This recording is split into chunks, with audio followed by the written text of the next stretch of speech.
Timnas Indonesia akan tampil di Piala Asia 2023 yang digelar di Qatar pada tanggal 12 Januari sampai tanggal 10 Februari tahun 2024. Skuad Garuda tergabung ke dalam grup D bersama Jepang, Irak, dan Vietnam.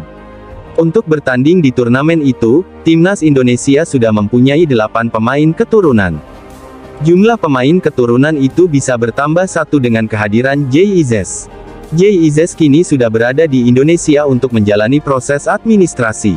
Jika berjalan lancar, maka pemain berusia 23 tahun itu akan diambil sumpah untuk menjadi warga negara Indonesia, WNI. Ini berarti ada 9 pemain keturunan yang akan memperkuat Timnas Indonesia di Piala Asia 2023, bahkan, 9 pemain itu bisa mengisi starting line up Timnas Indonesia untuk bertanding melawan Jepang, Vietnam, dan Irak. Pelatih Timnas Indonesia, Shin Tae-yong, dipercaya masih akan memainkan formasi 3-4-3 di Piala Asia 2023. 3 pemain belakang akan diisi oleh Elkan Bagot, Jordi Amat, dan Jay Izzes.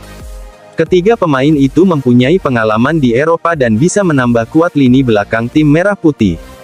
Elkan Bagot masih membela klub asal Inggris, Ipswich Town. Sedangkan Jordi Amat walaupun kini membela klub asal Malaysia, Johor Darul Takzim, ia mempunyai segudang pengalaman di Eropa.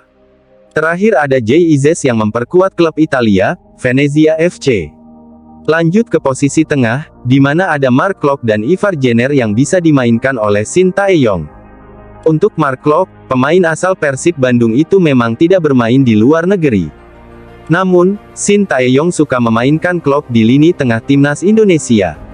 Sedangkan untuk Ivar Jenner merupakan pemain dari klub asal Belanda, Jong Utrecht, Shin Tae-yong tentu saja tidak perlu pusing dengan skuad Timnas Indonesia di Piala Asia 2023. Ia juga memiliki beberapa pemain lokal berkualitas untuk membela skuad Garuda, kiper, Hernando Ari, belakang, Jay Izzes, Jordi Amat, Elkan Bagot, tengah, Sain Patinama, Mark Klok, Ivar Jenner, Sandy Walsh, depan, Marcelino Ferdinand, Ivar Jenner, Stefano Lillipali.